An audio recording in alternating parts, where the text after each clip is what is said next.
Breaking news చూస్తున్నారు. విద్యుత్ commission విచారణపై మరి కాసేపట్లో హైకోర్టు నిర్ణయం తీసుకోబోతోంది. కేసీఆర్ పిటిషన్ పై కాసేపట్లో హైకోర్టులో న్యాయస్థానం దీనిపై తీర్పు ప్రకటించనుంది. ఇక విద్యుత్ కమిషన్ చట్టం విరుద్ధమని హైకోర్టులో కేసీఆర్ పిటిషన్ దాఖలు చేశారు. జస్టిస్ నరసింహారెడ్డి కమిషన్ రద్దు చేయాలని కోరారు కేసీఆర్. ఇప్పటికే ఇరువైపులా వాదనలు ఉన్నది. న్యాయస్థానం వాదనలు కూడా పూర్తయ్యాయి.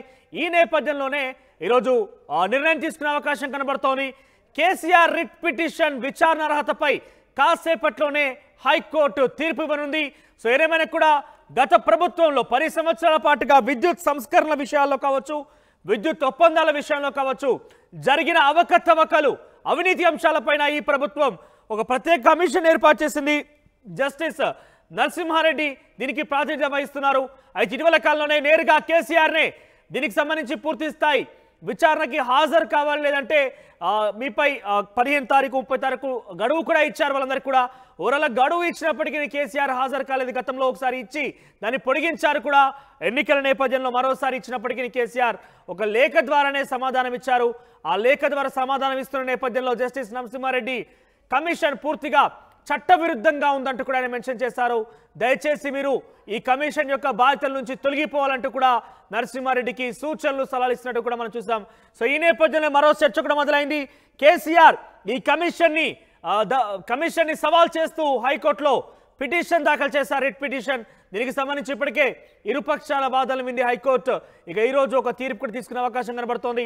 ఎస్, మాట్లాడదాం ఇదే అంశానికి సంబంధించిన ప్రతినిధి మధు లైవ్ సిద్ధంగా ఉన్నారు. ఎస్ మధు, ఈ విద్యుత్ కమిషన్ ఎటువైపు వచ్చే అవకాశం ఉంది? కేసీఆర్ ఏమది పూర్తిగా చట్ట విరుద్ధం, ఇది ఏకపక్షంగా వ్యవహరిస్తుంది, ఎలాగైనా కూడా గత ప్రభుత్వాలపై నిందలు వేసేందుకే ఈ కమిషన్ ఏర్పడింది అని ఆరోపిస్తున్నారు. ఈ అంశాన్ని నేరుగా హైకోర్టులో తేల్చుకునే విధంగా ఆయన హైకోర్టులో కూడా పిటిషన్ దాఖలు చేశారు. సో ఏం జరిగే అవకాశం ఉంది ఈరోజు? హైకోర్టులో ఎటువంటి వాదనలు వినిపించే అవకాశం ఉంది? ఎటువైపు కొంత మనం పాజిటివ్ కనబడుతోంది? అప్డేట్స్ ఏంటి? ఎగ్జాక్ట్ అంటే కేసీఆర్ గతంలోనే తెలంగాణలో విద్యుత్ సంక్షోభానికి సంబంధించినటువంటి విషయంలో ఈ విచారణ కమిషన్ అడిగినటువంటి ఆయనకు నోటీస్ ఇచ్చారు కాబట్టి దానిపైన సమాధానం చెప్తూ 12 పేజీల లేఖ రాస్తారు. ఆ లేఖలో కొన్ని వివరాలను ఎక్స్ప్లెయిన్ చేస్తూనే మీరు ఆ విచారణ కమిషన్ నుంచి తప్పుకోండి అంటూ ఆయన జస్టిస్ నరసింహారెడ్డిని కోరారు. ఈ కమిషన్ చట్టబద్ధంగా లేదు, ఏకపక్షంగా నిర్ణయాలు తీసుకుంటున్నది, కేవలం ప్రభుత్వానికి సంబంధించినటువంటి విధానాలు అంటే కక్షపూరితంగా తీసుకోవాలనుకుంటున్న నిర్ణయాలు రిఫ్లెక్ట్ చేస్తా ఉన్నారు వీళ్ళు.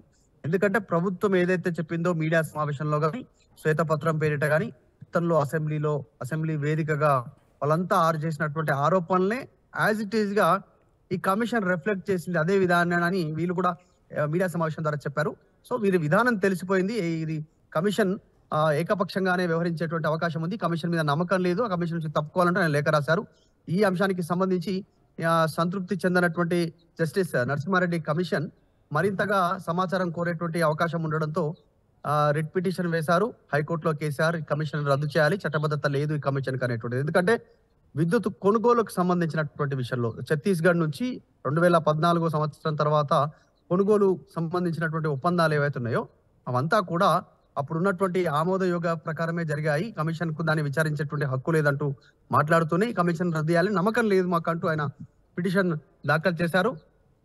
మరికొద్దిసేపట్లోనే దీనిపైన క్లారిటీ వచ్చే అవకాశం ఉంది. తర్వాత ఈ కమిషన్ కి సంబంధించినటువంటి విషయంలో కేసీఆర్ వేసినటువంటి రిట్ పిటిషన్ పైన 2 వాదనలు విన్నది రాష్ట్ర ప్రభుత్వం, 2 వాదనలు విన్నారు.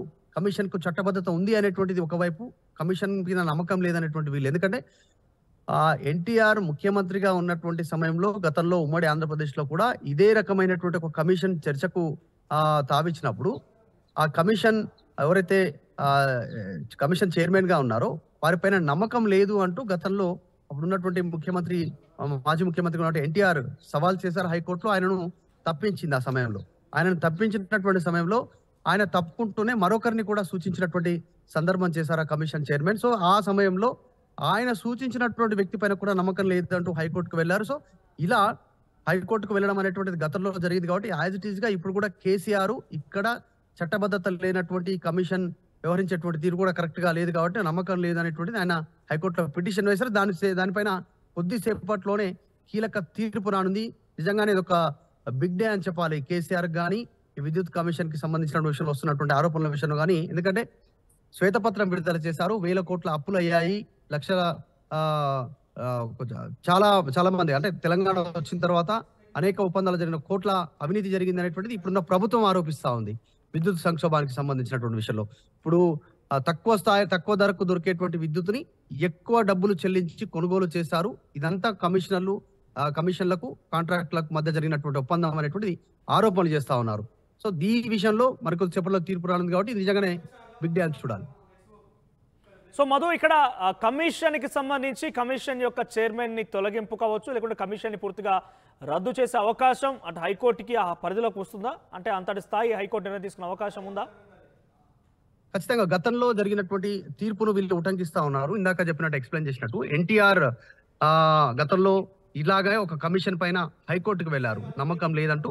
సో హైకోర్టు నిర్ణయం తీసుకుంది. హైకోర్టు సూచన మేరకు అప్పుడున్నటువంటి కమిషన్ చైర్మన్ తప్పుకున్నారు, విచారణ నుంచి తప్పుకోవడం జరిగింది. తప్పుకుంటూ ఆయన ఇంకొకరిని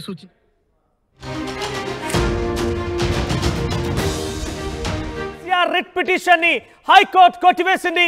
తాను దాఖలు చేసిన రిట్ పిటిషన్ ఏదైతే విద్యుత్ కమిషన్ పూర్తి చట్ట విరుద్ధంగా ఉందంటూ కూడా ఆయన మెన్షన్ చేశారో దానికి విషయంలో కేసీఆర్ కి హైకోర్టు నుంచి చుక్కెదురైంది. హైకోర్టు రిట్ పిటిషన్ ని కొట్టివేసింది. దీనికి సంబంధించి తీర్పునిచ్చింది. కేసీఆర్ తనపైన వస్తున్నటువంటి విద్యుత్ కమిషన్ అయితే జస్టిస్ నరసింహారెడ్డి చేత ఆయన అధ్యక్షత ఏర్పడినటువంటి కమిషన్ పూర్తిగా చట్ట విరుద్ధం అంటే ఆయన రిట్ పిటిషన్ దాఖలు చేశారు. ఈ నేపథ్యంలోనే ఆ రిట్ పిటిషన్ ని హైకోర్టు కొట్టివేస్తూ తీర్పునిచ్చింది. ఇక ఇరుపక్షాల వాదన విన్నది. ఆ తర్వాత హైకోర్టు రిట్ పిటిషన్ ని కొట్టివేస్తూ తీర్పిచ్చింది. ఓవరాల్ గా గత ప్రభుత్వంలో జరిగినటువంటి అవినీతి అక్రమ విషయాల్లో ఒప్పందాల్లో కూడా అక్కడ ధరకు సంబంధించి ఉన్నదానికంటే ఎక్కువ రెట్టింపు చెల్లింపులు జరిపి ఛత్తీస్గఢ్ నుంచి విద్యుత్ కొనుగోలు చేశారనేది ఈ ప్రభుత్వం ఆరోపిస్తోంది. ఇందులో భాగంగానే ప్రభుత్వం ప్రత్యేక కమిషన్ కూడా ఏర్పాటు చేసింది. ఈ కమిషన్ ని జస్టిస్ నరసింహారెడ్డి లీడ్ చేస్తున్నారు. ఆయన కేసీఆర్ కి కొంత సమయం ఇచ్చి దీనికి సంబంధించి విచారణకు హాజరు కావాలి, మీ నుంచి సమాధానం రావాలంటూ కూడా ఆదేశించిన నేపథ్యంలో కొంత ఎలక్షన్ నేపథ్యంలో కొంత ఆలస్యమైంది. తిరిగి ఇటీవల మరోసారి కూడా ఆయనకి నోటీసులు జారీ చేసింది ఈ కమిషన్. అయినా కూడా కేసీఆర్ హాజరు కాలేదు. సుమారుగా 12 నుంచి 14 పేజీల లేఖని ఆయన ఈ కమిషన్ కి రిటర్న్ పంపించారు. దాంట్లో చాలా క్లియర్ గా జస్టిస్ నరసింహారెడ్డిని మీరు ఈ కమిషన్ బాధ్యతల నుంచి వైదొలగండి, ఇది మీకు తగదు, కేవలం ఒంటెద్దు పోకల్లాగానే ఏకపక్షంగా వ్యవహరిస్తున్నారు, కేవలం గత ప్రభుత్వం మీద నిందలు మోపడం కోసమే ఈ కమిషన్ ఏర్పాటైందనేది కేసీఆర్ వర్షన్.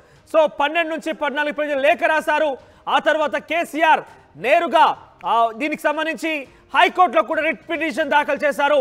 ఈ కమిషన్ ని వెంటనే రద్దు చేయాలి, ఈ కమిషన్ ని చట్ట విరుద్ధంగా ఉంటుందంటూ కూడా ఆయన మెన్షన్ చేసిన పరిస్థితి కనబడింది. ఇక ఇదే నేపథ్యంలో ఈరోజు హైకోర్టు తీర్పునిచ్చేసింది. జస్టిస్ నరసింహారెడ్డి కమిషన్ రద్దు చేయాలని కేసీఆర్ పిటిషన్ ని కొట్టి పారేస్తూ హైకోర్టు నిర్ణయం తీసుకుంది. ఇది కేసీఆర్ కి ఒక చుక్కెదురైన విషయం చెప్పాలి. కేసీఆర్ కి హైకోర్టులో షాక్ ఎదురైంది. కేసీఆర్ దాఖలు చేసినటువంటి రిట్ పిటిషన్ ని కొట్టివేస్తూ హైకోర్టు తీర్పునిచ్చింది. విద్యుత్ కమిషన్ విషయంలో కేసీఆర్ చేసిన ఆరోపణల్ని బేఖాతరు చేసింది. ఆ ఆరోపణలు కూడా నిజం కాదంటూ కేసీఆర్ విషయంలో హైకోర్టు తీర్పునిచ్చింది. ఇక నరసింహారెడ్డి కమిషన్ ఏ విధంగా కేసీఆర్ మీద చర్యలు తీసుకుంటుంది, లేకుంటే ఏ రకంగా రియాక్ట్ అవుతోంది, ఆయనపై మరింత ఎటువంటి పరిస్థితుల వర్షం కురిపించబోతుంది తెలియాల్సిన అవసరం అయితే ఉంది. ఒకసారి మనతో పాటు జాయిన్ అవుతారు మధు. ఎస్ మధు, ఇక ఈ పిటిషన్ ని కొట్టిపారేస్తూ హైకోర్టు తీర్పునిచ్చింది. సో ఏంటి, ఏ విధంగా చూడాలి? పూర్తిగా కేసీఆర్ కి వ్యతిరేకంగానే ఇక్కడ హైకోర్టు తీర్పిచ్చిన పరిస్థితి, ఆయనకి చుక్కెదురైంది కూడా. సో అప్డేట్స్ ఏంటి, ఏ విధంగా దీన్ని చూడాల్సిన అవసరం ఉంటుంది? ఎగ్జాక్ట్లీ కేసీఆర్ పిటిషన్ ని డిస్మిస్ చేసినటువంటి సిచ్యువేషన్ కనిపిస్తా ఉంది చాలా స్పష్టంగా. ఇప్పుడు నిజంగా వీళ్ళు కొంత క్లిష్ట పరిస్థితి. మరి నెక్స్ట్ ఫర్దర్ మూవ్మెంట్ లీగల్ గా ఎట్లా ప్రొసీడ్ అవుతారో చూడాలి. ఇప్పటికే లేఖ రాశారు, లేఖ పైన సంతృప్తి చెందలేదు. మళ్ళీ వీరు విచారణ కమిషన్ ఆదేశించింది, డైరెక్ట్ గా కేసీఆర్ ని హాజరు కమ్మనేటువంటి పిలిచేటువంటి అవకాశం ఉంది. దీనిపైన కేసీఆర్ ఏ రకంగా వ్యవహరిస్తారు చూడాలి. మరి ఆయన హాజరవుతారా లేదంటే ఇంకా పై కోర్టులకు వెళ్ళేటువంటి అవకాశం ఉందిగా, లీగల్ గా ఎలాంటి ఒపీనియన్ తీసుకునే అవకాశం ఉంది. ఈయనకే కాదు, జగదీశ్వర్ రెడ్డి అప్పుడు మంత్రిగా పనిచేసినటువంటి విద్యుత్ శాఖ మంత్రి జగదీశ్వర్ రెడ్డిని కూడా పిలిచేటువంటి అవకాశం ఉంది. విద్యుత్ కొనుగోలు పవర్ ప్లాంట్ల నిర్మాణం పైన ఈ కమిషన్ ఏర్పాటు చేశారు. భారీగా అవకతవకలు జరిగాయి, నాసిరకం పనులు చేశారు విద్యుత్ ప్లాంట్లలో. ఇక విద్యుత్ కొనుగోలు విషయంలో అయితే అనేక పెద్ద ఎత్తున అవినీతి జరిగింది అనేటువంటి ఆరోపణలు చేస్తా ఉన్నారు. కాబట్టి ఈయన ఈ వచ్చినటువంటి తీర్పు ఆయన కమిషన్ ని డిస్మిస్ చేయాలని, తర్వాత ఆ కమిషన్ పైన స్టే విధించాలని అయితే హైకోర్టును ఆశ్రయించాలో హైకోర్టు వీరికి విరుద్ధంగా, కేసీఆర్ కి విరుద్ధంగా తీర్పు ఇచ్చినటువంటి సిచ్యువేషన్ ఉంది. మరి ఎల్ నరసింహారెడ్డి ఇప్పుడు ఏ రకంగా మూవ్ అవుతారు? కేసీఆర్ ని డైరెక్ట్ గా విచారణ కమిషన్ ముందు హాజరు కమ్మని అడిగే పరిస్థితి ఉంటుంది. సో ఆ సందర్భంలో కేసీఆర్ వ్యవహార శైలి ఎలా ఉంటుంది? కేసీఆర్ మరి హాజరవుతారా, మరి సిద్ధంగా ఉన్నారా అనేటువంటిది చూడాలి. పొలిటికల్ గా కొన్ని గాసిప్స్ అయితే వినిపిస్తా ఉన్నాయి. ఈ విషయంలో కేసీఆర్ ని, విద్యుత్ శాఖ మంత్రిని ఇరుకున పెట్టేలా ప్రభుత్వం వ్యవహరిస్తుంది అనేటువంటిది గాసిప్స్ వినిపిస్తా ఉన్నాయి. కాబట్టి వాళ్ళు ఏ రకంగా వీటిని ఎదుర్కొంటారో చూడాలి. రైట్ మధు. ఇక హైకోర్టులో కేసీఆర్ దాఖలు చేసిన రిట్ పిటిషన్ ని కొట్టివేస్తూ తీర్పునిచ్చింది హైకోర్టు. అడ్వకేట్ జనరల్ వాదనతో ఏకీభవించింది హైకోర్టు. దీంతో ఆ పిటిషన్ ని కొట్టివేస్తూ తీర్పునిచ్చింది. సో కేసీఆర్ గత ప్రభుత్వంలో చేసినటువంటి విద్యుత్ ఒప్పందాల విషయంలో ఛత్తీస్గఢ్ నుంచి విద్యుత్ కొనుగోలు అంశంలో అవకతవకలు జరిగాయి, కొన్ని అనుమానాలు ఉన్నాయంటూ కూడా పెద్ద ఎత్తున ఈ ప్రభుత్వం ఆరోపించిన నేపథ్యంలో ఓ ప్రత్యేకమైన కమిషన్ ఏర్పాటు చేసింది. జస్టిస్ నరసింహారెడ్డి దీనికి, రిటైర్డ్ జస్టిస్ నరసింహారెడ్డి దీనికి ప్రాతినిధ్యం వహిస్తున్నారు, చైర్మన్గా వివరిస్తున్నారు. అయితే ఈ కమిటీ 2 సార్లు కేసీఆర్కి నోటీసులు దాఖలు చేసింది. మొదటిసారి నోటీసులు దాఖలు చేసినప్పుడు ఎలక్షన్, ఎంపీ పార్లమెంట్ ఎన్నికల నేపథ్యంలో కొంత అవకాశం కల్పించింది, కొంత సమయాన్ని ఇచ్చింది. తిరిగి రెండోసారి నోటీసు దాఖలు చేసినప్పుడు కేసీఆర్ 14 పేజీలతో కూడినటువంటి ఒక లెటర్ని కూడా వివరణ రూపంలో ఇచ్చారు ఆయన.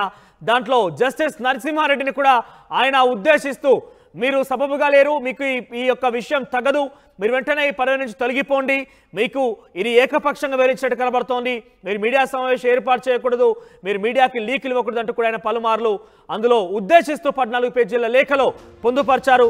ఇక తర్వాత హైకోర్టులో రిట్ పిటిషన్ దాఖలు చేశారు. ఈ రిట్ పిటిషన్ ని కొట్టివేస్తూ హైకోర్టు తీర్పునిచ్చింది. అడ్వకేట్ జనరల్ వాదనలతో హైకోర్టు ఏకీభవించింది. ఇది కేసీఆర్ కి షాక్ అని చెప్పాలి, కేసీఆర్ కి చుక్కెదురని చెప్పాలి. ఇక పొలిటికల్ గా గాసిప్స్ మొదలయ్యాయి. ఏదేమైనా కూడా కేసీఆర్ ని విద్యుత్ అంశాల మీద, విద్యుత్ అక్రమాల మీద, విద్యుత్ అవినీతి మీద ఆయన ఆరోపణలు ఎదుర్కొన్న విషయంలో డెఫినెట్ గా ఈ ప్రభుత్వం ఆయన్ని ఇరకాటంలో పెట్టడం ఖాయంగా కనబడుతోంది. ఇక కేసీఆర్ తో పాటుగా విద్యుత్ శాఖ మంత్రిగా గత ప్రభుత్వంలో పనిచేసిన జగదీశ్వర్ రెడ్డికి సైతం నోటీసులు అందాయి. ఆయనను కూడా త్వరలోనే ఇద్దరిని కూడా విచారణకి నేరుగా వ్యక్తిగతంగా హాజరు కావాల్సినటువంటి ఆ విషయంలో నోటీసులు జారీ చేసే అవకాశం కనబడుతోంది. ఇది ఎప్పుడైతే హైకోర్టుకి పోయింది అది మరింతగా సీరియస్ గా మారింది. జస్టిస్ నరసింహారెడ్డి కూడా దీన్ని చాలా సీరియస్ గా తీసుకున్నారు. ఇక తదుపరి ఆస్పెక్ట్స్ ఏముండబోతున్నాయి, ఏ రకంగా కమిషన్ రియాక్ట్ కాబోతోంది, కేసీఆర్ యాక్షన్ ప్లాన్ ఏంటో మాత్రం చూడాల్సిన అవసరం అయితే ఉంది.